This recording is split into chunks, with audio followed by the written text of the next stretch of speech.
All right, cool. Jordan, welcome. Thanks for doing this. Yeah, of course. Thank you for having me. I appreciate it. Absolutely. So, Jordan is an acting coach, a career coach, kind of business coach. You've spent time in your days. You've built up theater companies. You've helped a lot of actors kind of get their feet, set and take their first steps. If Yeah. you had to put into, a sentence or two, how would you articulate the specificity of your role as you see it? Oh gosh. The specificity of my role in terms of helping actors. Or Well, even in a broader sense, if you want to give us sort of a more of a bird's eye of what all you're up to. okay. Well, so I'm a filmmaker. I'm a producer, director, and writer. I'm a former actor. I was an actor many, many years ago. Uh, then I left to like do other kinds of things like business stuff, startups and advertising and shit like that. And then I decided to come back into the industry as a filmmaker and also as a career coach for actors and filmmakers because I realized that through the business stuff I did for like 17 years, all of those same principles apply to any kind of business, whether you're an actor or a filmmaker, you own a restaurant or a startup company, all the business principles are the same. And I thought if actors want to be more successful, they have to stop running their careers like broke, desperate actors and start getting in that mindset of being the CEO of their own entertainment empire and running their business like an actual head of a company. Because I've seen so many people who have started out later in life as actors and filmmakers that came from the business world that had tremendous success with such velocity that so many people that were non-business people as actors who've been doing this for 5, 10, 30 years were like, oh my God, how did this person do this? I'm like, well, they apply the rules of business to their career. And what sort of prompted me to become a coach, I mean, it just kind of happened. Like I I wrote a book to sort of dispel some myths. It's now out of print um, because I'm writing another book. I kind of took it off the market. It's going to be more updated, the new version. I wrote a book that was all about the business of the business as an actor and how to run your career like a CEO. And I interview a lot of top industry people in that book: casting directors, managers, producers, one of the top acting coaches in the world, Anthony Mindel. And they all talk about how it's a business. And when you think about it, it's the entertainment industry. It's show business. And I try to tell people, like, yes, you're an artist, but you also have to be a business person. You have to be both. You're an artist when you are performing in front of the camera, on stage, in a workshop or a class or a showcase. Every other moment of your life should be spent operating your business. And so I see my role as not a coach, right? I mean, I do coach, but I kind of see myself as a guide to help people navigate through the sort of pitfalls that most actors make.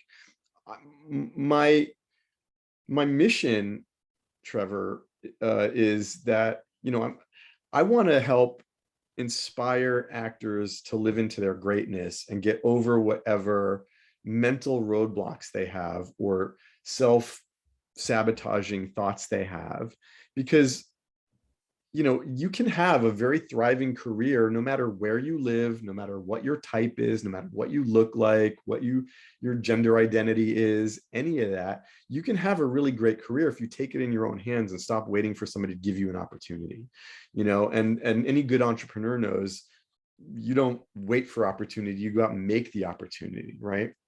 And so I kind of liken actors to entrepreneurs because you're creative, you work for yourself, and there's a lot of self-starting that needs to happen. And typically, the stuff that actors don't think about, or that they don't want to do, or that they're afraid of, or they think they're not any good at, or they have no interest in, that's typically the stuff that's going to help their career. It's not taking more acting classes and more Yeah. casting director workshops or getting better headshots. That's all necessary anyway. But if you're still doing that stuff and you've been doing that for a year, 5 years, 10 years, and you really haven't moved the needle, maybe it's time to think about some other things, like how do you create new industry relationships with people you don't know? And how do you create authentic relationships so you're not there just seeking, work? Because nobody likes the desperate actor. Like, what can you bring of value to a friendship? Well, that's what you bring of value to any industry relationship. Do you know about marketing? Every actor has to know about marketing. And, I dispel the myths about what marketing actually is, because you're not selling anything. That's not how to think of marketing. Having had my own marketing company, I was very successful at that, so I kind of use those tactics for actors and for filmmakers.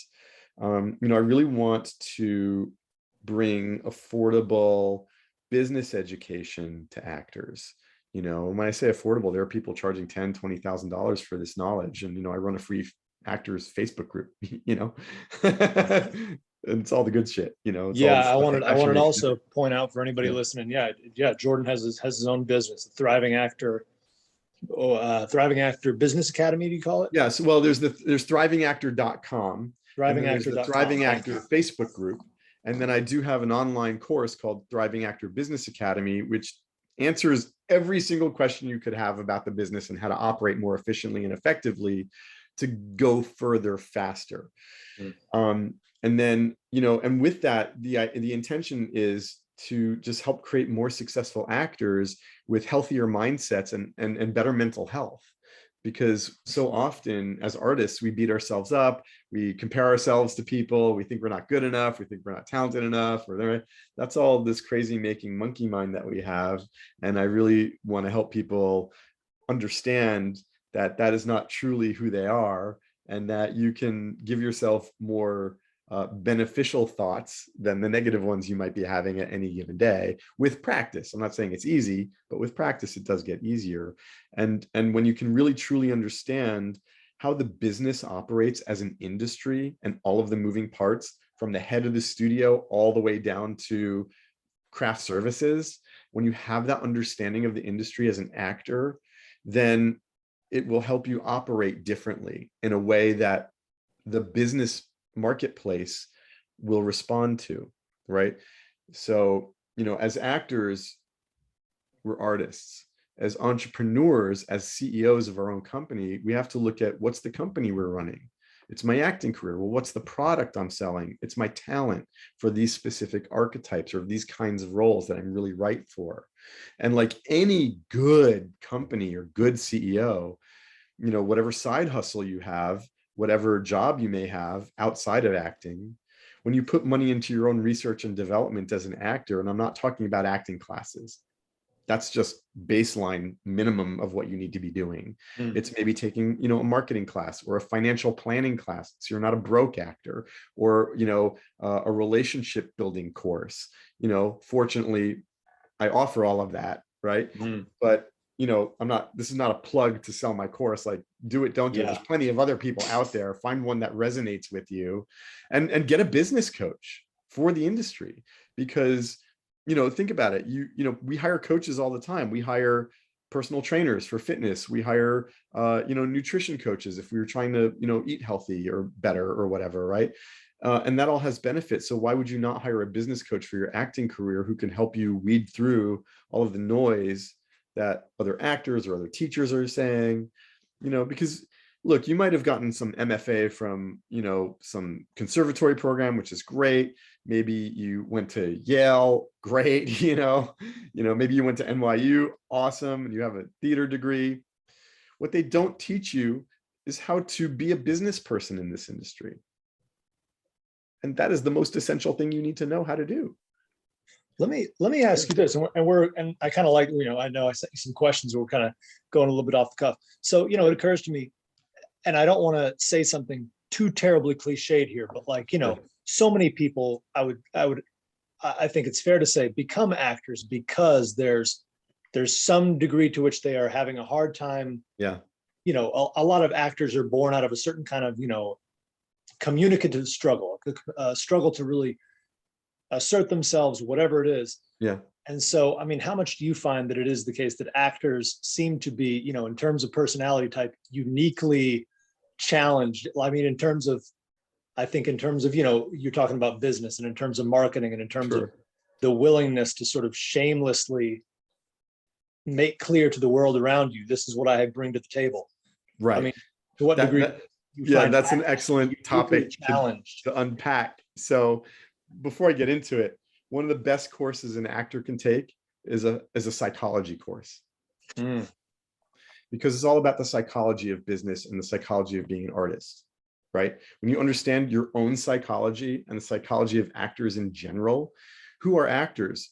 They're talented people who are seeking some kind of validation for whatever reason, right? Maybe they didn't get enough like hugs when they were a kid. Maybe, you know, they have a bad relationship with their family. Maybe they have a great relationship with their family, but they don't have a lot of friendships. Or maybe, you know, a lot of times actors need that validation from other people, from the audience, right?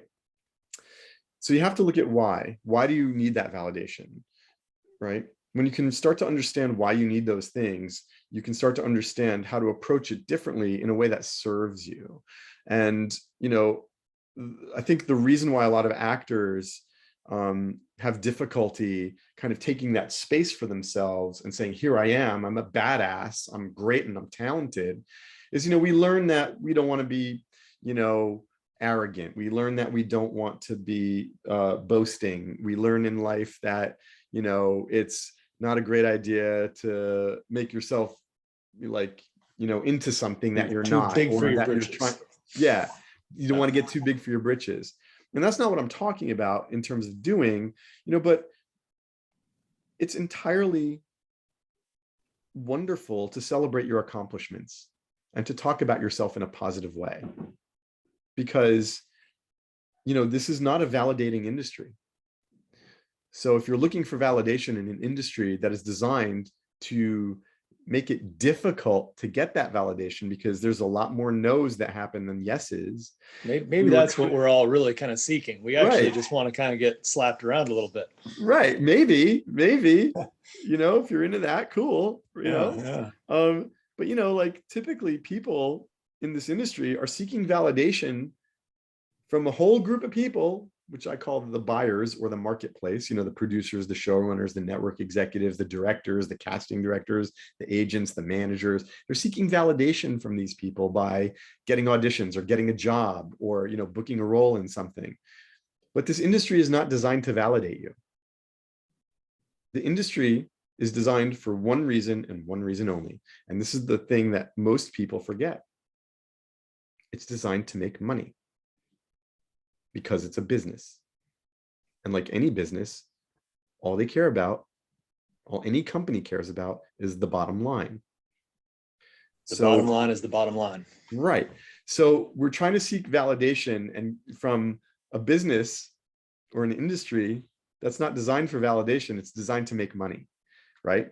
And it's a whole industrial complex. It's the entertainment industry. There's so many moving parts that have nothing to do with actors, that have significantly more importance to the studio heads, producers, executive producers. Because the actors, the last thing they do is cast something. The first thing they do is, you know, they look at their financial plan for the year to see how many films they're going to make if you're a studio, or how many shows you're going to put out if you're a network or a streaming service. They look at their finances first, and then they look at what other people are doing in those spaces and see how can we compete and have a product that we can position that will be compelling enough for people to subscribe to our streamer service, right? Or go to a movie theater despite the pandemic and pay money to sit in a seat, right? It's designed to make money.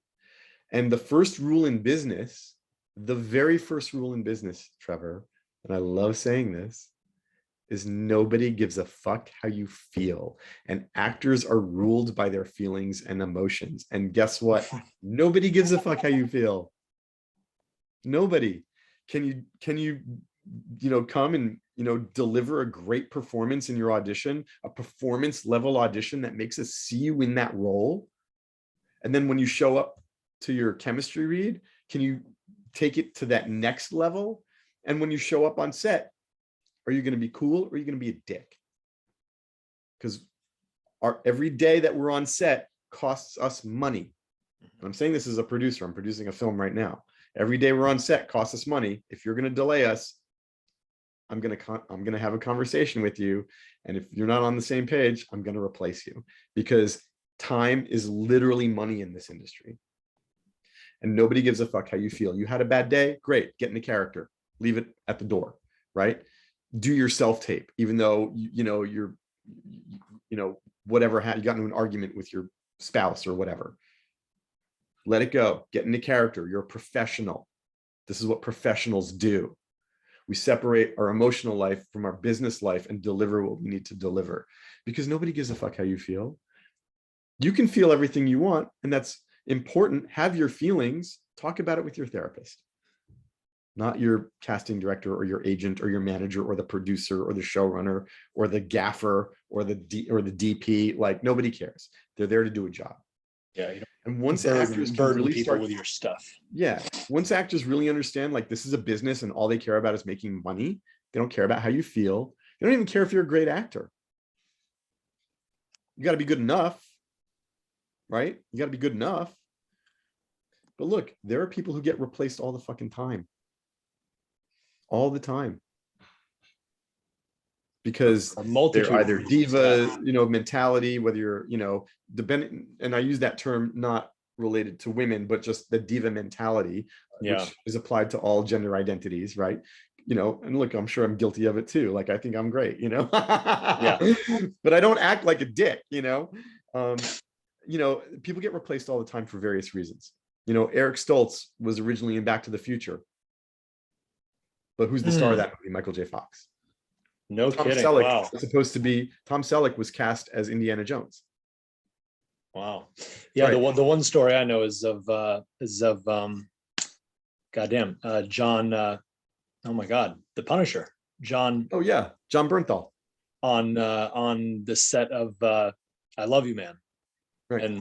And what's his name? Adam. Man, I cannot come up with names. SNL guy. Adam. Anyways, yeah. Andy Samberg. Andy Samberg came and replaced him. And they were like 4 weeks into shooting. They'd shot almost all of John Bernthal's scenes, and they had to go back and he's a great comedic actor, and it wasn't because he was being an asshole in that case, but yeah, no, but they just realized, like, John Bernthal is a certain type. He's a certain comedic type. He's not the Andy Samberg type. So they realized that, like, he's a great fucking actor, right? Slightly different super flavor. Nice guy. Teaches boxing down the street from me at a boxing club. Like, super approachable, nice guy, like, great to work with. So when actors really start to get into that mentality that this is a business, and, like, take your emotions and feelings out of it and stop looking for validation and just do your job and make that job the best ever, like, bring your fucking A game, then people are going to be like, oh shit, Trevor's amazing. I got to work with Trevor. That was the most amazing audition. We gave it to somebody with a bigger name, but let's keep him in our back pocket for the next thing. Right. So when did I have two things. Yeah. One is, it makes me think of I think it was Larry Moss said, show business is both the most personal thing ever and the least personal thing ever. It's like, you have to bring all of your personhood to what you do, and you have to also just, it's like, right. And I know Larry, and I've known Larry for like fucking 30 years. So, I think what he means by that, I'm not going to speak for Larry, but, but what I think he means by that is, it's the most personal business because it's an industry of relationships, and we do have to bring our personal life story to every character that we can relate to. Yeah. Bring ourselves to those roles. But it's the most impersonal the other way. It's the business looking at us like we're a product, and like, can we make the money? Right. So in that way, the business is impersonal, but you still have to have that personal relationship with people, authentic, genuine relationships where you're not asking for shit all the time. It's the fastest way to turn somebody off. It's like, all of your feelings and needs have to be right there when the camera's rolling, and then not, leave it on somebody's plate, when you walk out of a room. Exactly. And again, we're going off the cuff here. What was there a time, like a specific time or an incident, like sort of in your journey? I know you used to be an actor. Was there a specific time when some of these things started really becoming just like clear to you? Like, you just suddenly got it, like, wow, like seeing the business in these sorts of terms. Yeah. So actually, I started to see this when I was an actor. So I started out as a kid actor. And then I I went to a 2-year conservatory program after college, which was like an MFA program. And then I founded a theater company while I was in that program. And And when I founded that theater company, I realized like, oh, if I'm going to found a theater company, I need to raise money. I've always had an entrepreneurial spirit. And so and at this point you're what, like early, is this like 21. early I was 21. Okay. Yeah. So 21, I'm like, oh, I want to found this theater company. I want it to be great. I only want to do original work. Right. Because I want to support playwrights and my friends and people from all over who are artists. And I want to bring people together from other parts of the country who are writers and, musicians and composers and, whatever. Right. So I wanted to start this company. So I found, a few people that were a little bit more successful than me in that arena. And what I brought to the table was like, I will ask anybody for anything. Like, I don't give a shit.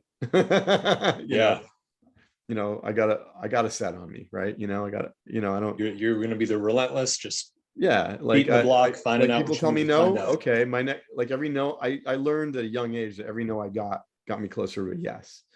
So I'll just ask people for whatever. So I went out to raise money and realized like, oh, I have to learn how to make a business plan for this company, because any investor is going to want to make their money back through ticket sales or events or whatever. And I really learned it became clear, like whether the fact that you sort of wanted to do this play really didn't matter. And I wasn't really any good at it. I was just like, fuck it, I'll figure it out as I go along, which is sort of like the mediocre white man mentality, right? So it's like, fuck it, I'll just try it and I'll be great at it. Right. And so that hit a little too close to home there, Jordan. Okay. So we're talking about you, right? Yeah. And and I just sort of found my groove, and I raised $2 million for a theater company in the West Village, back in 1991, right? And I didn't raise it on my own. Like there were other founders involved that helped, but like I was spearheading it, and like I just pounded on doors at local neighborhoods, right? Our main investor was the owner of a very big restaurant that was a very expensive restaurant, who loved actors because his partner of many years was an actor, and he passed away of HIV, and he always wanted to give to the artist communities, and he'd always been donating to charities. But I found Armand, and I talked to him, and I'm like, well, his legacy can live on if you donate. We'll put his name in every program. He loved that. That's awesome. Wow. Yeah. So it occurred to me early on, and then I came to LA and ended up just sort of like moving here because I booked a role in something, and I signed with a big agency, and I did a lot of commercials. And in the commercial world at that time, where you could still make a lot of money doing commercials, that was all just like about numbers and being the right type at the right time. And the types tend to go in cycles. So I'd have years of lots of bookings and auditions and years of not, right? But I learned that it's just a fucking business. It's nothing personal, right? And that helped, with my, TV and film work. But then, I started to like realize that I had other interests. And, I was always really interested in starting my own business. So I decided to leave the entertainment industry entirely. And I went to work for some big startups to learn about business. And then I started a couple of my own companies. I had a marketing company, I had a consulting firm, I had a photography business, because I started I've been a professional photographer since at the age of 18. I started shooting fashion in New York. No kidding. Yeah. So so I had that kind of as like my day job, and did really well. And I have traveled all over the world shooting things, editorial, magazine shit, fashion. Because of that, I learned how to run that like a business. And then I applied that to my acting career and my theater career and all that. And I think that's why I'm a producer now, because I'm really good at problem solving, and I really love that, solving challenges and raising money. I'm good at that too. And being the business person, and I'm still creative. I still direct, I still write, So it occurred to me very early on as an actor, and then was validated when I went into business stuff, because I realized coming out of it, like the reason I left all the business stuff was because I just missed being creative all the time. And so I came back as a filmmaker, and as a coach, I realized, I'm going to write this book because I think actors need to know that they got to stop running their careers like actors and start being business people, because they're going to get further faster. And as a filmmaker, running my career like a filmmaker, I mean, I only came back to this in like mid 2017. Like I left the industry for 17 years, but I came back in as a business person. So I'm going to do this, this, this, and this. I was very organized about it. I created good habits. And it's difficult for me because I have ADD. And I'd never been on meds before. I am now, which is actually great. But I think, having that sort of realization that I can lead by example as a filmmaker and show actors that they can do the same thing, or other filmmakers. Like I came back in 2017, I made a short film, which was a great film because it won a bunch of awards. It streams on Amazon Prime. It opened the doors for me directing other things. So I got some directing gigs out of it. And then people started asking me to produce stuff for them. and along the way, I've been in that CEO mindset. And every project I'm on, I kind of help shepherd everybody on the project into that mindset. So we are all of like one hive mind, we're like the Borg of filmmaking or TV stuff, right? And like I've been, I'm not like a huge powerful guy, but like, I know a lot of people and I'm doing some shit. So, it's kind of worked that way. And I've got bigger opportunities now because of all of that stuff, because I approach every relationship in business as a personal one. Like what if I'm trying to do something with somebody, it's not like, what can I get from them? That's a terrible question to ask of yourself. Like, what am I getting out of this? Which is what everybody asks, right? When you go to a party in Hollywood, everybody's looking around the room to see who's bigger or who's better. Like, what can I get from that person? What can I get? Yeah. Here's a good question to ask yourself. What can I give? What can I offer? How can I be of service? And then you're not coming at this relationship of trying to get something out of it. It's like, how can I be of service? How can I have an authentic relationship with somebody that could potentially do something for me without even asking? Because I am being a good friend or service provider for them, right? And here's a question, that's or true actually continue, and then I'll double back on that. Yeah, go ahead. No, and that's just true in business. Like I operate from a very service-oriented mindset. I'm a shark, but I also like am a shark that wants to help people. And like, how can I? So like, as a producer, so I was hired to be a producer on this horror feature, starring R.J. Mitty of Breaking Bad, and I said to the other producers who brought me on, the company that brought me on, I said, listen, I will do my best. I don't know if I'm the right guy for you, but I will deliver to you what I can. And if, I'm not meeting your needs, that's fine. And if I am, great. You pay me this much money, right? But like I'm bringing, I have their best interests first. I'm not going into this production like, ooh, how much can I make on the back end? Which is the mentality of most people, because that's how we're programmed. It's this desperate, like scarcity mindset. I come at everything with an abundance mindset. I have everything I need. How can I help you have everything you need? And let's be successful together. So here's a question that I mean, I can think of so many, and I'm sure a lot of people probably experience something similar where we're in certain situations where, we sort of know, like, yeah, I want to approach this more from a place of what can I give? And yet there's still that voice in your head that you're hearing, semi-consistently, that is still very, very concerned with what am I going to get out of this? Right. For you, is that just a matter of, continual practice of developing the mindset sort of practice, and a little bit of just sort of willing the abundance mindset forward more and just clocking when the I certainly wasn't born this way. Yeah. Look, there was one time when I was a desperate actor, right? Everybody is at some point. But once I realized, like, to be more successful, it's less about what you're doing and more about the inner game and how you're being. Right? Rather than saying, what do I want this year for my career? I'd rather ask a deeper question of, who can I be this year? Who can I be that will attract the people in the projects that want me because I offer value? Well, I've been in the playbook and I've been getting shit done. Good. And I remember that was at the top, was one of the questions about, who do I want to be? Yeah. Who do I want to be? And like who and how do I want to be? Yeah. right.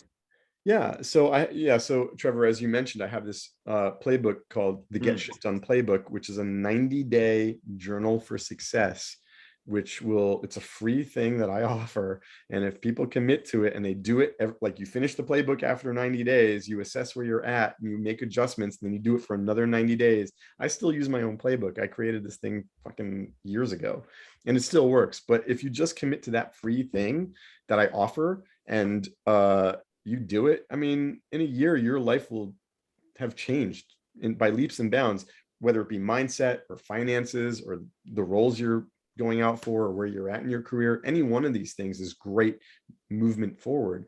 So, in that playbook, yeah, I ask, who do you want to be? And also, what's your why? Why are you doing this? If your answer is because I want to be on the cover of magazines, like that's kind of superficial and that's great. Unlikely going to happen then.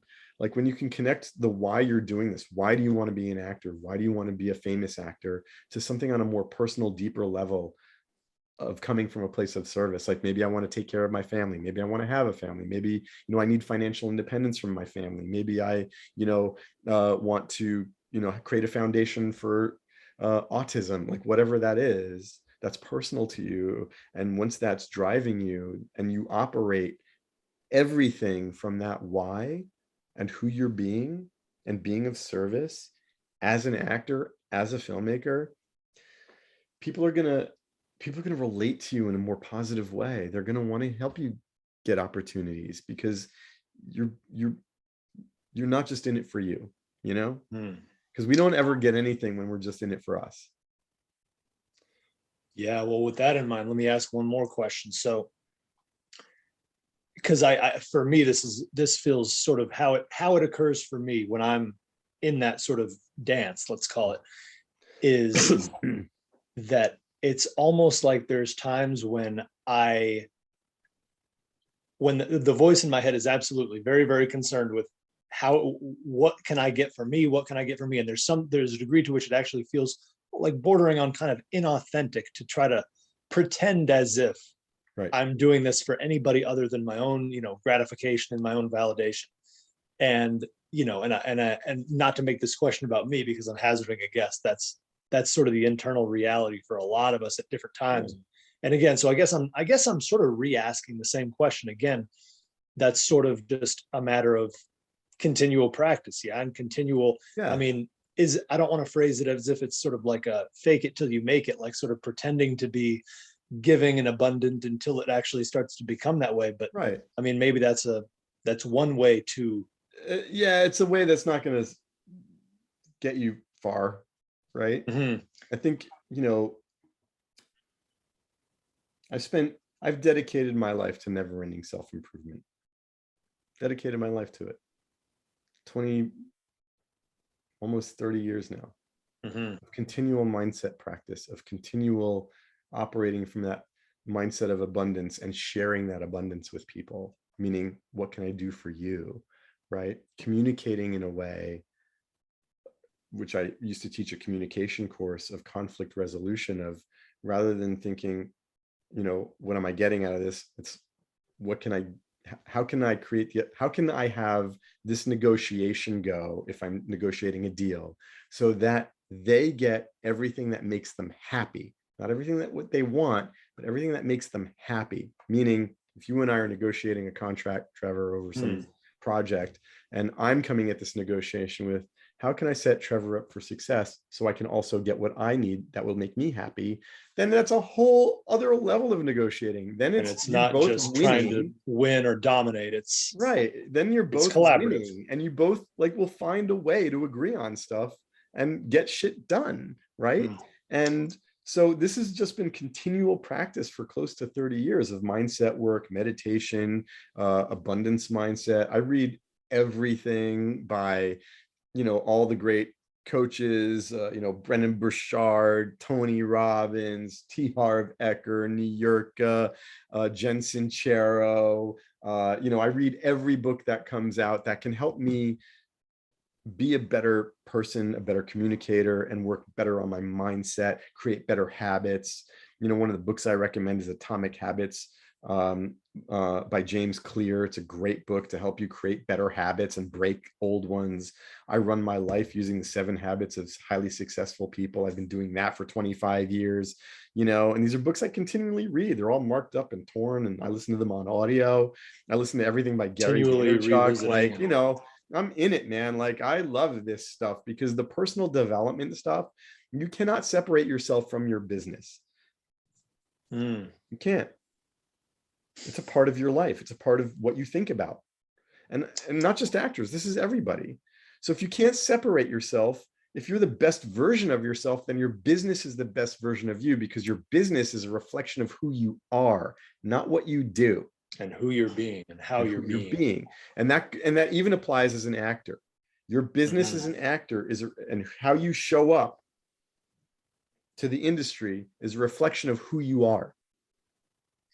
Well, and something about what you were just saying is doubling me back on the same thing I was asking before, and the thought that, when you are sort of being with the question of, what do I have to offer here, you start to actually discover inside yourself what you do have to offer, and you get excited about, wanting to bring it to the table and wanting to, Let me give you an example from my personal life, because I don't want to be talking like esoteric terms, because people want like nuts and bolts shit, right? Yeah, concrete examples. Yeah. So I used to think, I have this group of friends who are a little bit older than me, very successful producers, studio executives, poets, writers, filmmakers. And we used to get together, and they're older than me, right? So they're about 10 years. So I'm my age, they're 10 years older. I'm not going to say how old I am. They're like in their, they're like in their 30s or something. Thank you. You're perfect. Yeah. I love you. God, We would get together for these movie nights that were curated by this one person in particular.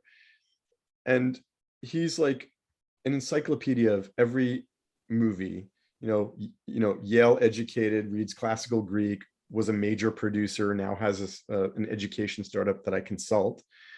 And all of these people, they speak multiple languages, and I'm dyslexic. Everything you would think of as like an Ivy League, Yeah, man, like everybody's fucking Ivy League. And if they didn't go to Ivy League, like they were like super smart, talented people. And I was always at this movie night, like, what the fuck am I doing here?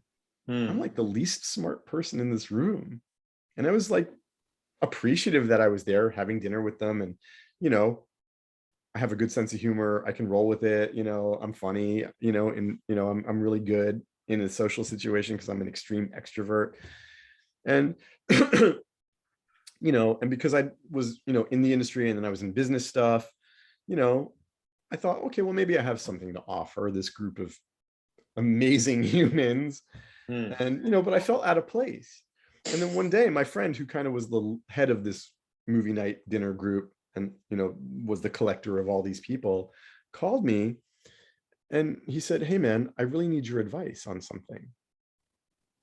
And I went, "Whoa, he needs my advice? Coming to me? He's coming to me for advice on this issue, this business issue?" And I'm like, "Oh, sure. Yeah. What's the challenge? What's the problem?" And he told me, and I saw the answer very clearly. And I said, "Well, I dealt with this, when I was the head of this agency. So this is what I think you're experiencing. Correct me if I'm wrong. And here's the solution that I see to solve the issue." And he goes, "I never saw that. That's fucking brilliant. Thank you."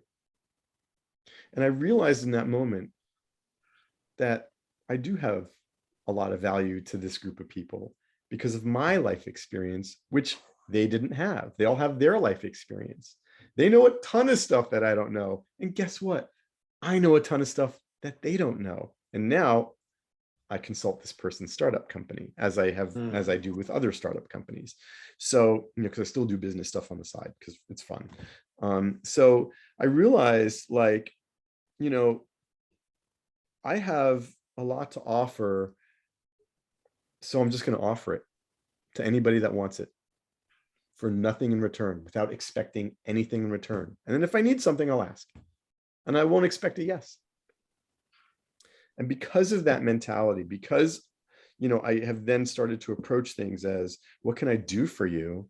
can I offer you some knowledge or mentorship or guidance or some coaching or, you know, some just solutions for what you need without expecting anything in return? I mean, it's helped me become very successful, you know? Yeah, So, in and I your don't mean to say particular that like patting case. myself on the back, like I live a good life because I fucking work really hard at giving a lot of myself to others. So, Mhm.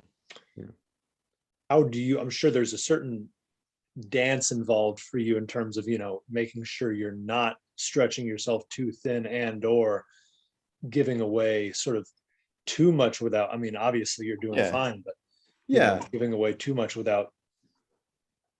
yeah. I think, you know, there was a time in my life where I had my hand in a lot of different pies and I was stretched really thin. I was always really stressed out. And, you know, also that's part of my ADD. Like I have severe ADD, you know, so Mm. even though I can do a lot at once, it's a challenge, right?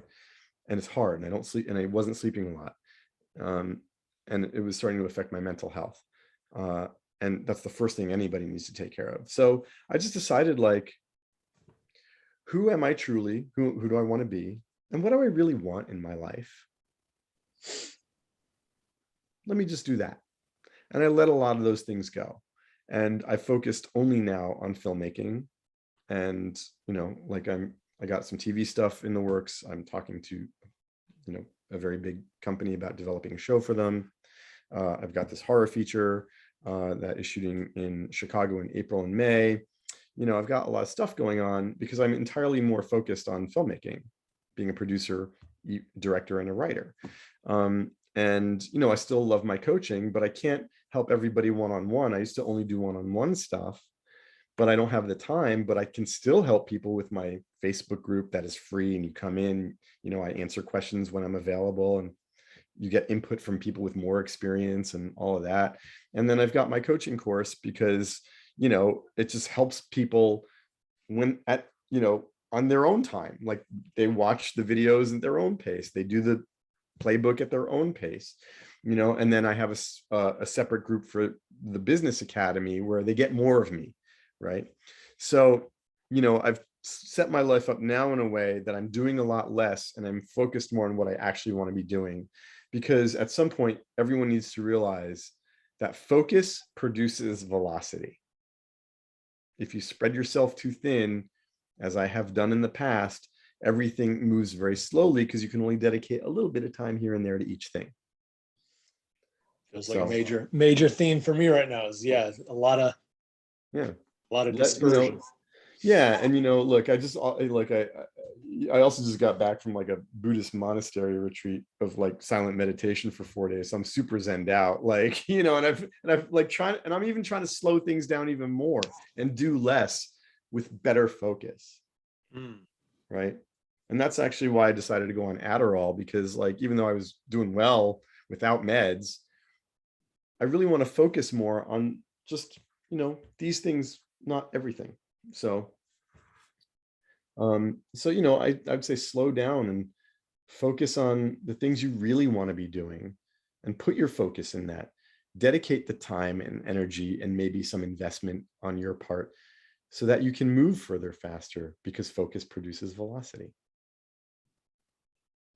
Love it. So I want to be mindful of your time. all good. We can kind of cut short whenever you're ready. I would be curious to. Let's keep going. I mean, I got some time. Cool. Um, I want to double back a little bit to moving back sort of into the artistic side of things.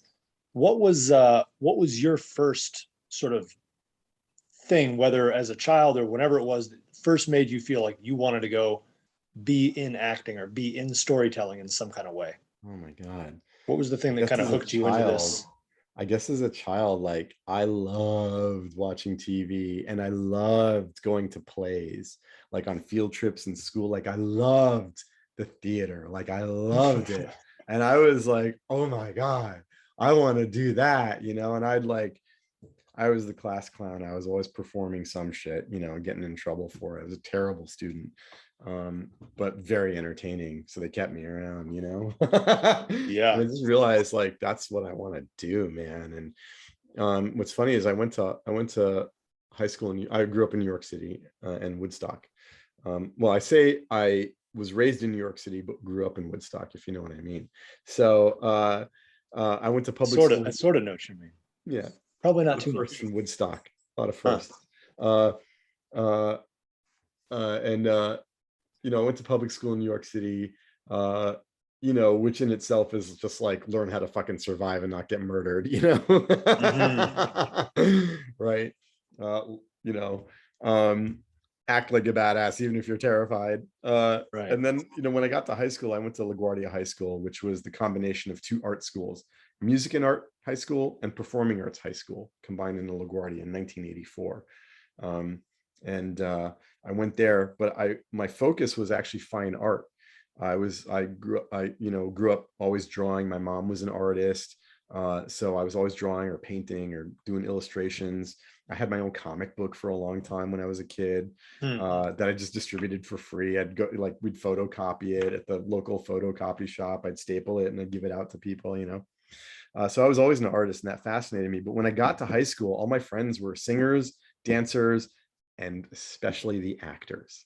And I didn't realize, like, wow, my whole life that I spent doing art, I could have focused on taking acting classes, but I really loved art. And that made me discover photography, which also helped me develop as an artist and support myself. I was never a broke artist because I was always doing photography. So I found something I loved and focused on that and turned that into a very, very thriving business.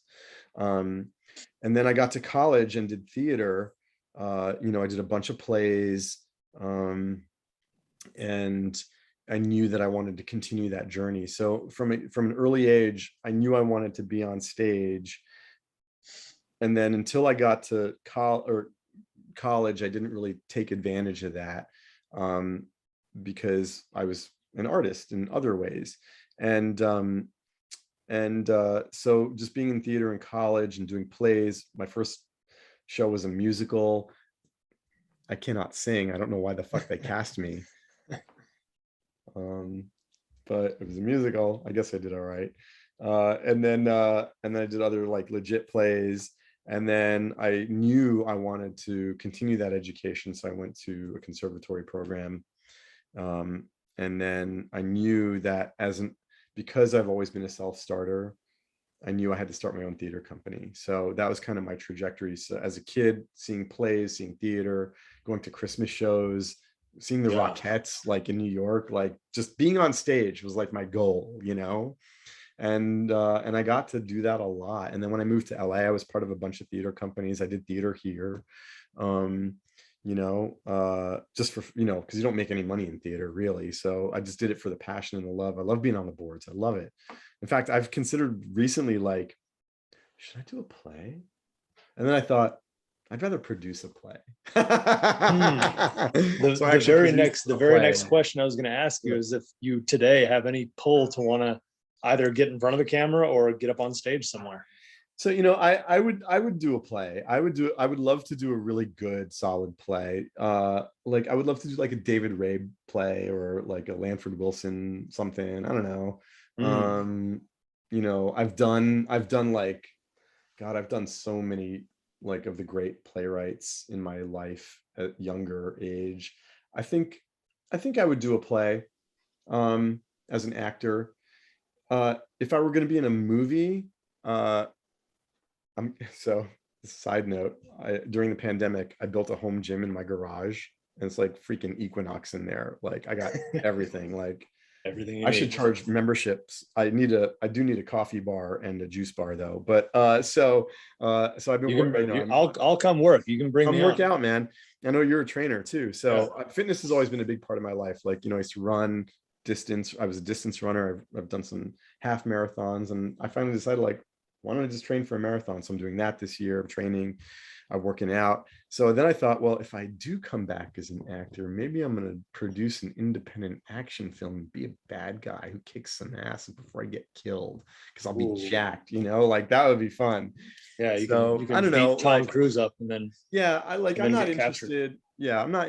Totally. I'm not interested in, like, the run of the mill, like, auditioning all the time. And I was never interested in that. That's why I founded a theater company. Because so that said, I'd been in a Broadway show, before I went to conservatory. And I was at this crossroads of, do I continue in the show or do I go to conservatory? I chose conservatory, which is fortunate because then the show closed because it was at the Ed Sullivan Theater, which David Letterman bought to do the Tonight Show, or not the Tonight Show, the Late Show. What was the play? It was a terrible play called Dreamtime, which was a multimedia show. It was sort of like the introduction of high definition to the world. This guy had come over from France with these giant HD monitors, which like $1 million a piece, and the actors on stage interacted with the monitors, and it was a musical, and the soundtrack was great. It was fucking terrible, but it was Broadway, and I was getting paid, so I didn't give a shit. You know, but then I decided like to go to conservatory, and then what was the question? What was the question? I think you've pretty much answered. Oh, yeah. The question was first whether or not you had any pull to want to get back on stage. Right. So then like theater's always been in my blood, right? So like now it's like, if I really am going to do something as an actor, it's because I want to invest in that part of myself that loves the craft of acting, you know, and to me that's theater, you know, all the way. Like I love film and television, great film and television. I produce film and television. I love it, 100%. Great acting, have to be a master at your craft, but it's different in theater, right? Because I love that immediate feedback from the audience. I love that validation, if you will, right? But I also love the in the momentness. You know, in film, TV, you cut, you do another take. In theater, it is what it is, man. You forget a line, you improvise, or you do something else, you know? Yeah. Piece of the set falls down, you got to deal with it, like, you know? So I kind of love that. I think theater definitely requires, kind of different, for the most part, a different level of, you know, dexterity with language and you know. Yeah. A lot of things. And look, I love Shakespeare. I'm terrible at doing it though, because I just, I was never a good Shakespearean actor. But I love theater. I really do. So if I were going to get back into it, I would produce a play that I was in, because so I've never been interested in the whole audition process, because even at an early age, I thought, why am I going to beg somebody for a job? Why don't I just make my own work? So that's why I founded a theater company. And that's also why I produce stuff, because as a filmmaker, I'm not going to like, sure, I have, director's reel, you want to hire me, here it is, great. But also I'm just going to produce some shit and then I'll direct it, or not. I'll give an opportunity to someone else that needs an opportunity, So, and I think, for what one of the big things I teach actors to take charge of their career is just that. If you're the CEO of your own company, you're an entrepreneur. You have to take charge of your career. You can't sit around sending out cold emails all the time, hoping a casting director or an agent will get back to you. That's great. You still got to do that, but produce something to star in, because what actors are going to find, especially new actors, and also hopefully this will resonate with some people who've been doing this a while. Think of how many years you've spent money on classes, workshops, casting director workshops or classes, headshots, your website, putting a reel together, that's thousands of dollars per year for how many years, just so you can hopefully get a co-star role of a line or two on a network show that's going to pay you less than $1,000 minus taxes and commission. And that role is going to get cut anyway, because crazy when you frame it. It sounds crazy.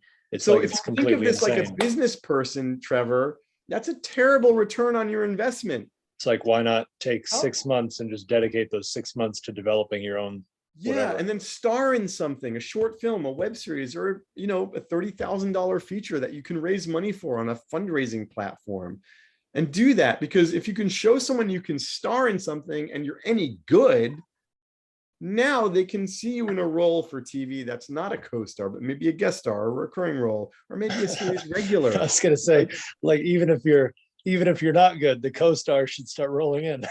Right. Totally. Because a lot of co-stars roles, they shoot them out, but they get cut because it's not essential to the story. So you can't even put it on your resume. Yeah. And you spent like 5 years and $30,000 to get that role. that paid you less than $1,000. Like, that's fucking insanity. And the fact that people do this year after year, expecting better results or different results, that's literally the definition of insanity. Doing the same thing over and over again, expecting different results.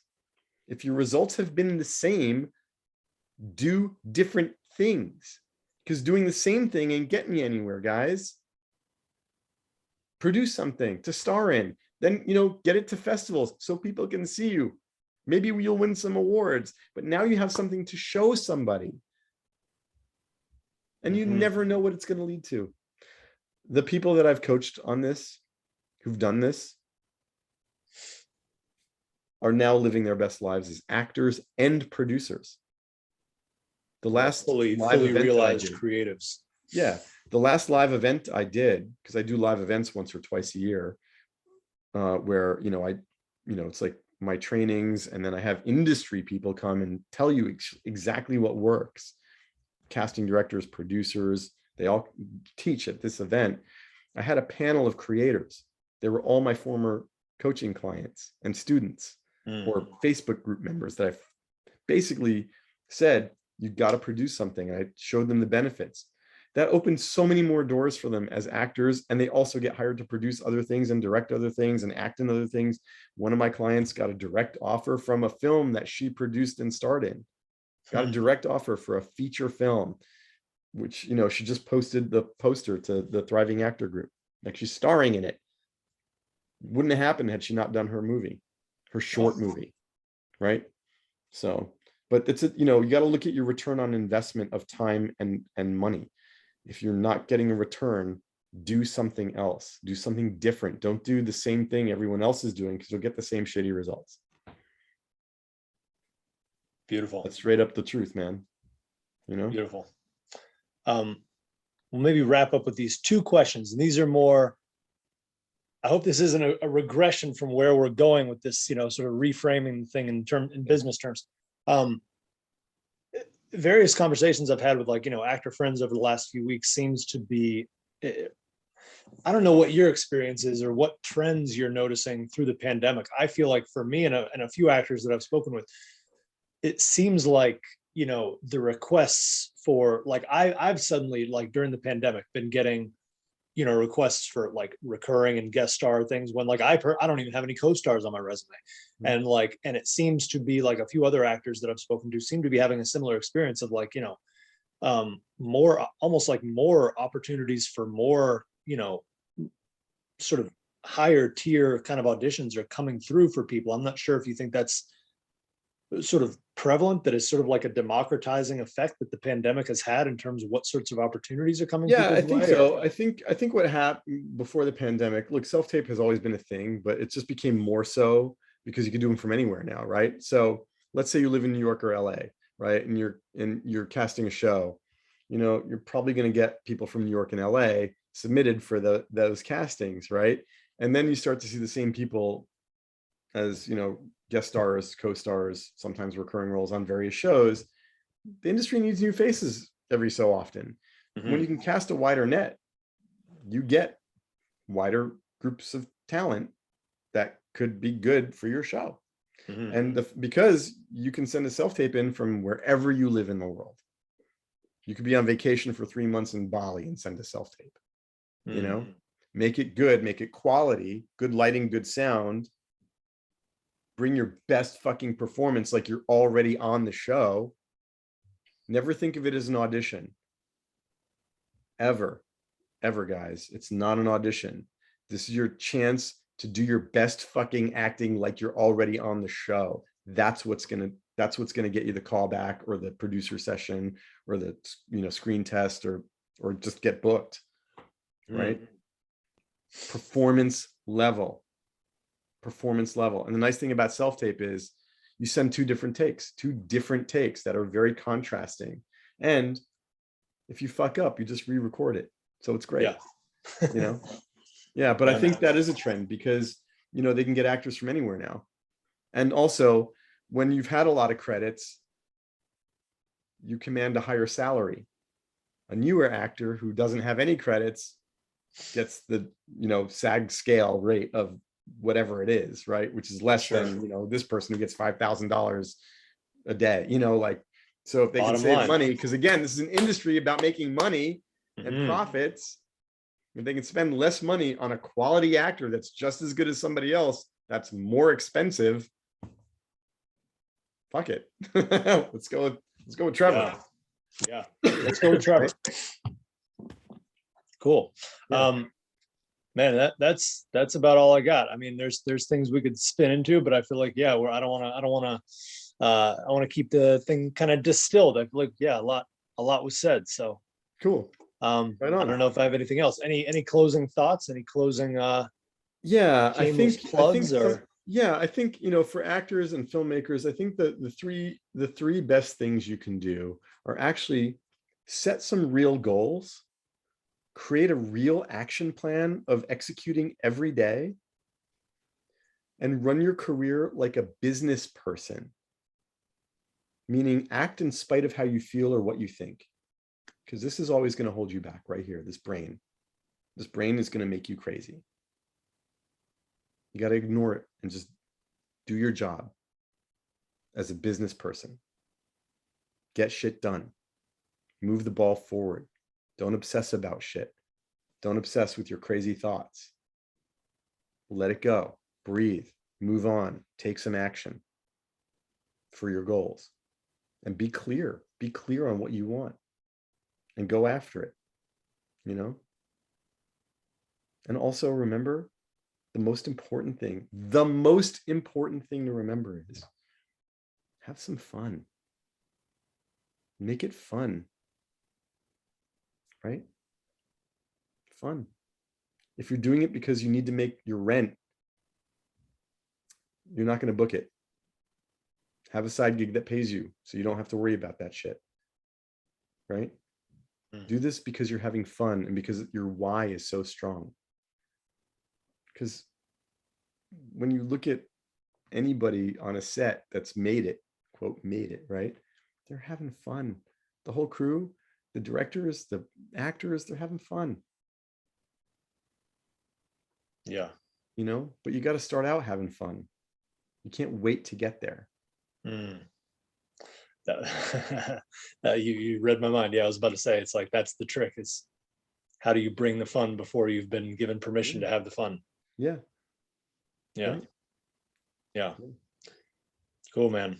This Right. this was so awesome. And part of me would almost want to start asking questions about your time at the monastery, but I'll kind of let that stay in its own sacred space for you. So Yeah, no, it was very grounding and everything I needed to start the year off. So yeah, very valuable experience. So yeah. beautiful. Yeah. Well, thank you so much, Trevor. I really appreciate you. No, Thanks man, for I having me appreciate on. I appreciate your time. This is fantastic. Cool. I feel like you said everything that I needed to hear, and hopefully that'll be of benefit to everybody else who has time to listen. I hope So so too. I yeah, wish man. everybody luck and success and happiness in their journey, because it's not an easy journey. It's not. Align with the people who make you feel good and cut out everybody else.